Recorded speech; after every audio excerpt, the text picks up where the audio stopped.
Halo, selamat pagi anak-anak yang baik. Kembali lagi bersama saya Ibu Lasri Sitanggang yang akan memberikan materi pada hari ini.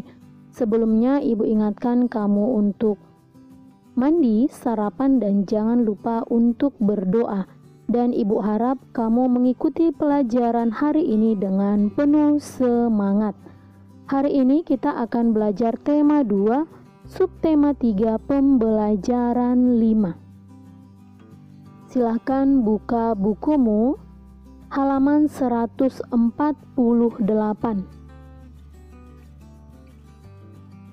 Mari kita perhatikan gambar berikut. Gambar ini menunjukkan bahwa anak-anak yang sedang mengikuti pelajaran PJOK. Pada pelajaran PJOK tersebut, anak-anak sedang bermain, ya. Sedangkan di gambar yang kedua, itu ada 2 orang anak perempuan yang sepertinya terlambat, ya. Teman-temannya yang lain sudah mulai bermain dan mereka berdua baru datang, kira-kira seperti itu, ya. Sehingga Bapak Guru sedang menasehati mereka. Jadi dari kedua gambar ini yang bisa kita tiru adalah gambar yang pertama, sedangkan gambar yang kedua jangan, ya. Gambar yang pertama itu anak-anak datang tepat waktu, sedangkan gambar yang kedua anak-anak terlambat. Oke. Pada gambar yang pertama itu adalah permainan estafet bola. Ya, sekarang kamu dengarkan, Ibu akan membacakan bermain estafet bola ini, ya. Atau membacakan cerita dari kedua gambar tersebut. Bermain estafet bola. Benny, Edo, dan Udin sedang bermain estafet bola di halaman sekolah. Benny bersama teman-temannya berbaris dan terdapat 2 baris yang berjarak. Bola diberikan kepada kepala tim di depan. Bola yang dipegang harus diberikan kepada teman di belakang dengan memutar badan tanpa memindahkan kaki. Tim harus bekerja sama. Edo dari tim yang berbeda. Tim Edo ceroboh dan kurang kompak. Jadi, pemenang yaitu tim Benny. Inilah cerita dari gambar yang pertama, ya. Sedangkan gambar yang kedua, Mei dan Dayu terlambat mengikuti pelajaran PJOK. Mereka baru datang ketika estafet bola sudah dimulai. Ia mendapat nasihat dari guru yang mengajar PJOK. Jadi, permainan di gambar yang pertama tadi namanya adalah bermain estafet bola. Bagaimana cara memainkannya? Anak-anak dibagi menjadi 2 tim sama banyak, ya.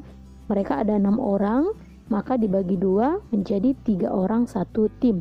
Kemudian bola diberikan kepada anak yang berdiri paling depan. Si anak yang di depan akan memberikan bola kepada anak yang di belakang tanpa memindahkan kaki, memutar badan tanpa memindahkan kaki. Sehingga dibutuhkan kerjasama, ya, antara tiap kelompok. Bola diberikan dari depan ke belakangnya sampai ke belakang. Jadi yang pertama nyampe atau kelompok yang paling kompak itulah sebagai pemenangnya.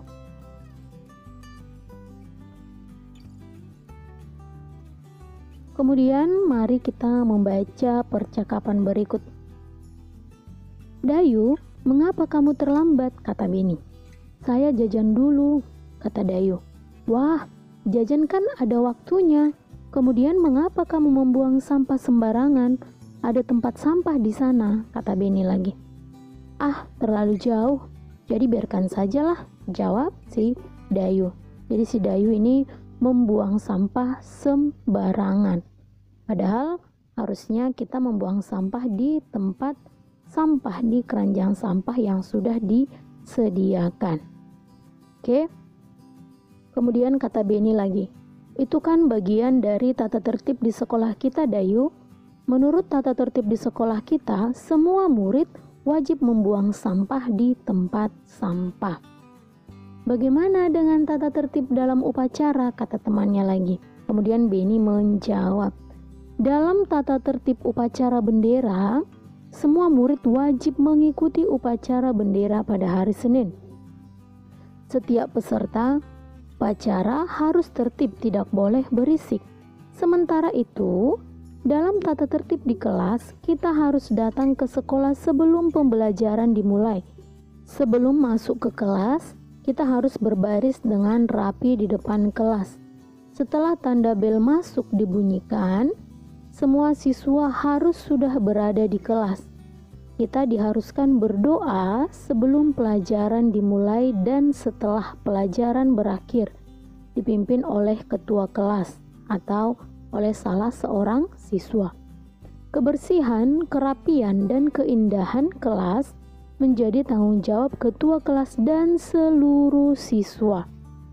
Siswa yang bertugas piket pada hari itu wajib menyirami tanaman yang berada di depan kelasnya.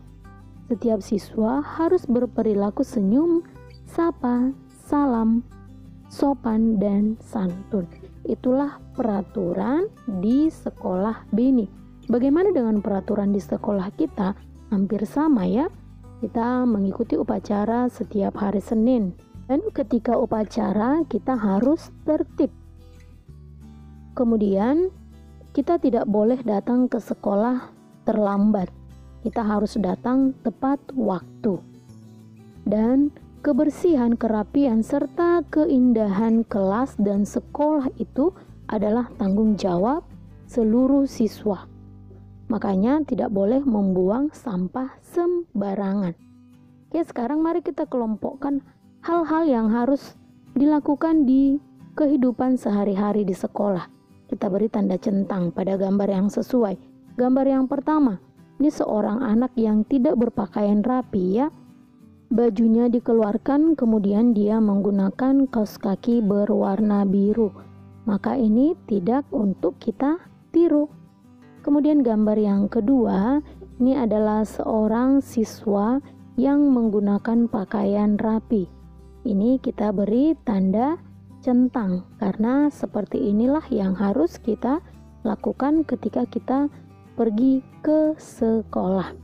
Kemudian gambar selanjutnya, gambar yang ketiga, ini seorang siswa yang datang terlambat ya. Ini jangan kita tiru. Gambar selanjutnya, ini anak-anak berbaris dengan rapi dan tertib. Ini adalah hal yang baik ya, ini boleh kita tiru. Selanjutnya, ini ada gambar anak-anak yang datang tepat waktu ya. Gambar ketiga dan keempat ini sama ini ya, ini bisa kita tiru ya, ini hal yang baik. Yang selanjutnya ini piket atau menyapu, ini juga hal yang baik. Yang selanjutnya berdoa sebelum memulai pelajaran, sebelum dan setelah pelajaran ya, ini juga boleh kita tiru, ini hal yang baik.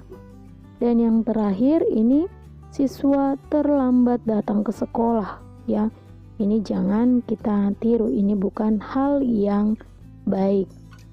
Demikian materi yang bisa Ibu sampaikan pada hari ini. Besar harapan Ibu anak-anak bisa memahaminya dan bisa meniru hal-hal yang baik yang sudah Ibu jelaskan tadi. Contohnya membuang sampah pada tempatnya, berpakaian yang rapi, datang ke sekolah tepat waktu, menjaga kebersihan sekolah dan kelas, memulai pelajaran dengan berdoa terlebih dahulu, dan hal-hal yang baik yang sudah Ibu jelaskan tadi ya. Dan anak-anak bisa mengerjakan tugasnya dengan baik. Sampai berjumpa kembali pada materi selanjutnya. Sekian dan terima kasih.